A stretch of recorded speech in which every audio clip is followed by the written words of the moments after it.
Welcome back to the channel. Today, I'm going to be telling you about this process engineer in Jamaica who went from quitting his job with no plan B in search of more freedom all the way to generating $100,000 in gross revenue for his platform fully built with no-code tools. Let's go.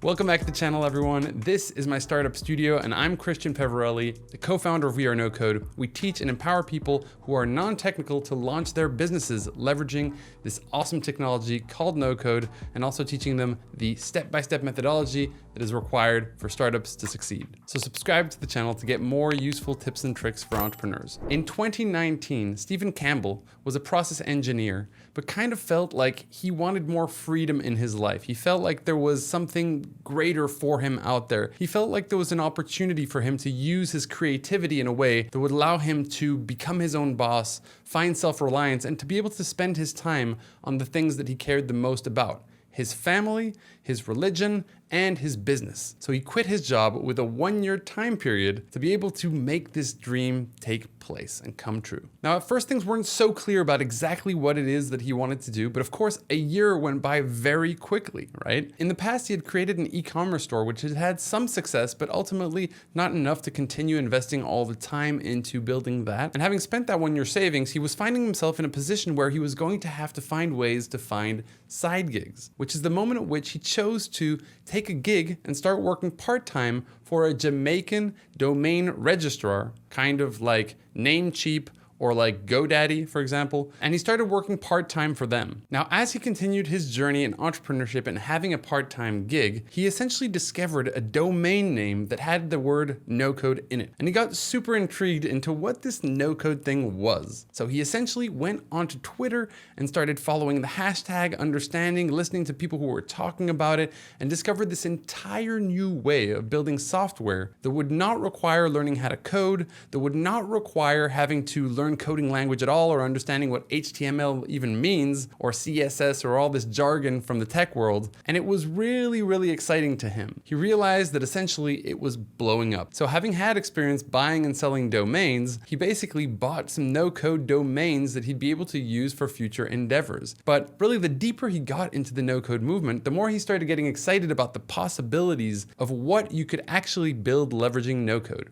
And that's because no-code generally is really misunderstood, and people don't really know where to get the right information. What's the right no-code tool for me? What can you actually build leveraging no-code platforms? What about the scalability? What about cybersecurity? Where is my data stored? Do I own the IP? All these different questions that started coming out. And so what he really wanted to do was to figure out, how can I build something that is seemingly very complex, and leveraging no-code tools, build it out, prove the model, and then take it to market. So he started building things, specifically leveraging a platform called Bubble.io. And he was able to build things that kind of impressed him. So at this point, he wanted to push it a little bit further and see what he'd be able to do. And that's when OpenAI released their GTP3 feature to be able to provide people with AI within their own solutions. So you can check out OpenAI. They have lots of different things that you can leverage so that you can bring more complex features into a no-code stack like he was looking to do. So what did he create?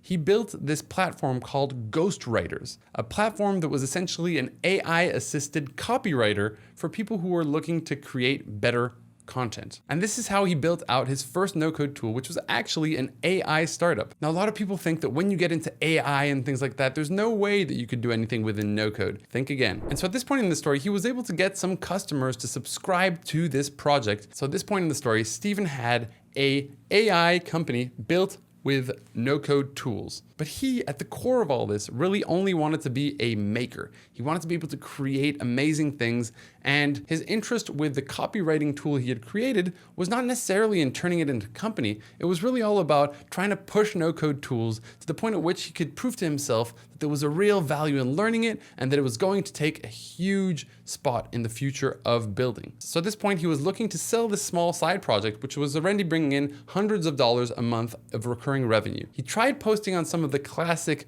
acquisition platforms for small businesses online, but he quickly realized in going through that process that it was mainly adapted for businesses that were kind of larger, and he had gotten spammed by 60 people saying that they wanted to buy, and when he started hopping on those calls, he found out that it was pretty much a waste of his time. And that's when he came up with the idea of Tiny Acquisitions, a marketplace platforms where people who were building side projects just for fun could then go and sell them to buyers looking to not start a company from the ground up, but take an existing product and bring it to market.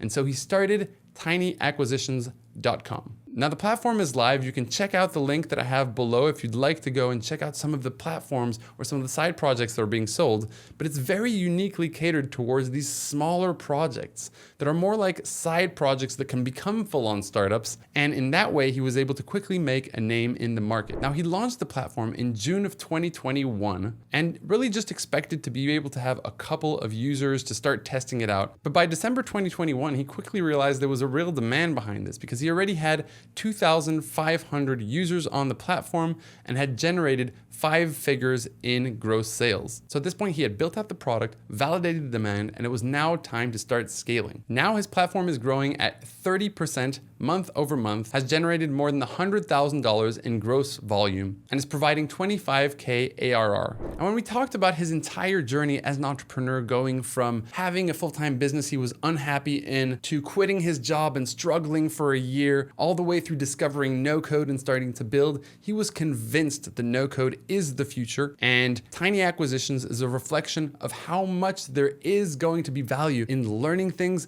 building things. You don't necessarily have to be building out a $100 billion startup. You can build a solopreneurship, you can build a startup, you can build products and actually sell them to the end market. There are so many ways of making money online, leveraging these incredibly powerful no-code platforms. So I encourage you today to check them out. Go and sign up for Tiny Acquisitions if you're interested in buying a project from scratch and just get started. And if you're non-technical and don't have experience and have no idea how to get started, what that first step is, we have a free course that will teach you how to launch your startup as a non-technical entrepreneur. You can click below, it's completely free. And if you have questions about no-code or how to launch your startup, then please shoot some questions and comments inside the comment section of this video, and like and subscribe for more of these. Thanks so much, have a good day. Take care.